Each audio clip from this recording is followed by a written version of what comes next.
O risco de vender as ações. E o pequeno dono, se ele parafrasear o dono, ele não vende as ações. Então, eu comecei a constituir uma carteira, que eu chamei uma carteira que ia me proporcionar uma renda mensal compatível com as minhas aspirações futuras.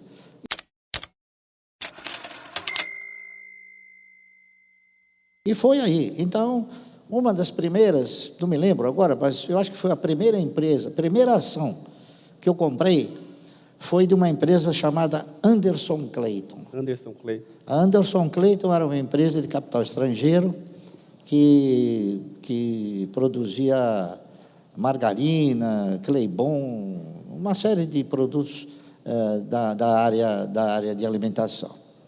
Foi o papel que mais me encantou. Tanto é fato que, quando eu fiz um trabalho de 30 anos, o trabalho recaiu sobre a empresa Anderson Clayton. Eu realizei um trabalho procurando desenvolver um projeto onde o cidadão ia comprar 1.000 ações por mês até ele atingir um determinado parâmetro em 30 anos. Né? Era um projeto ambicioso, eu também considerei isso. Mas, de qualquer maneira, alguém tinha que começar a fazer alguma coisa diferente, tá certo? E foi o que eu fiz. Eu levei esse trabalho, né, para um cidadão que era o vice-presidente da Anderson Clayton. O nome dele era Dr. Guilherme de Jesus Falavina. E ele me disse o seguinte: Sr. Márcio, olha, esse trabalho seu é um trabalho maravilhoso, um trabalho de fôlego, um trabalho que eu nunca vi, muito bem estruturado, mas acontece que o senhor não vai conseguir comprar ações da Anderson Clayton durante 30 anos. Eu perguntei por quê. Ele falou: o senhor sabe quem é o dono da Anderson Clayton? Eu falei: não. Os controladores da Anderson Clayton são duas velhinhas de 80 anos, ele me disse. E eu não sei quanto tempo elas vão resistir para vender a empresa. Realmente, ele estava com razão. Um tempo depois, as indústrias Gessilever, né, que foi a Unilever, acabou comprando a Anderson Clayton. E, naquela ocasião, eu não desisti. O que eu fiz? Eu fui para o segundo papel, que era o papel que reunia as condições, não é isso? De ter uma trajetória parecida com a da Anderson Clayton. Esse papel chamava-se CESP, né? Centrais Elétricas de São Paulo.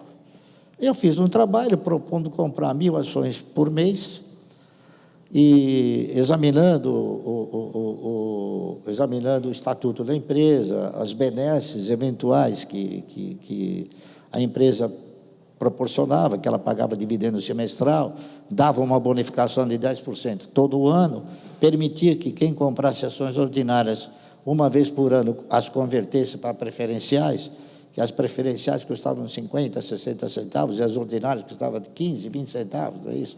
Então, por si só, já havia um ganho bom aí.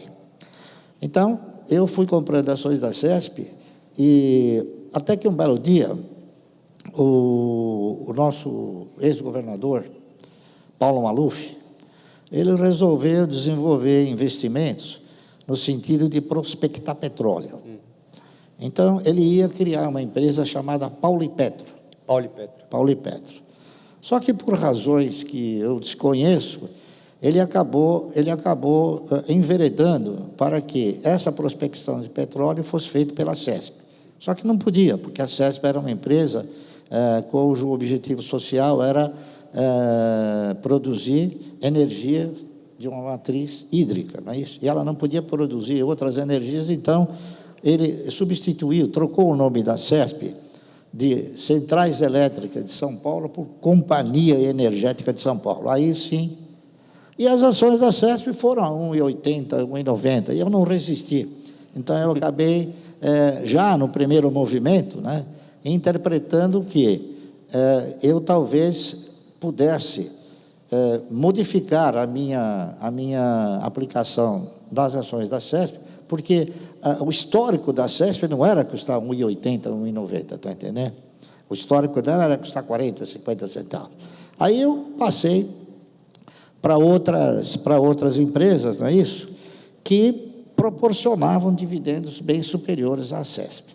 Então, naquela época, era Banco Noroeste, Banco Real de Investimentos, o próprio Banco Real, o Banco Bandeirantes do Comércio, enfim, alguns papéis que pagavam dividendo mínimo, prioritário e obrigatório, e que custavam um preço barato, tá certo? Custavam um pouco. Valia a pena, né?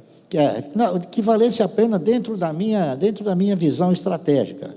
A visão que eu passei a respeitar foi o seguinte: quem aplica um valor numa renda garantida ou numa renda fixa, ele ganha em função de valor aplicado. Quando você aplica em ações, você muda essa essência. Você passa a ter a visão de que você vai receber em função de quantidade possuída. Então, se você tiver uma ação, você vai ganhar uma vez o dividendo. Se você tiver 100 ações, você ganha 100 vezes o dividendo. Se você tiver 1 milhão de ações, você vai ganhar 1 milhão de vezes o dividendo. Então, essa foi a estratégia que eu passei a desenvolver e que eu faço até hoje, tá certo? Então, eu acho que talvez eu contar uma história, não sei até que ponto isso daí vai ser benéfico para todos. Eu costumo dizer o seguinte: para que todos nós possamos aprender, é sempre melhor interagir. Então, cada um dos senhores, eventualmente, possam ter uma dúvida. E se nós interagirmos, escutando a pergunta de cada um, provavelmente a gente possa aprender mais do que eu relatando alguma coisa que eu não sei se vou conseguir atingir a todos. Tá bom? Então, eu proponho aos senhores o seguinte: façam as perguntas que quiserem, que, lamentavelmente, eu não sei como é que é o tempo aqui, mas esta interação faz com que o tempo nos proporcione ensinamentos muito úteis, ok? Para a gente então, é uma honra, para mim, é uma honra de estar aqui. Imagina para todo mundo aqui ter a oportunidade de perguntar uma coisa para o Luiz Barsi. Vamos começar com uma pergunta pela internet? O pessoal aqui está perguntando bastante com relação a setores, né?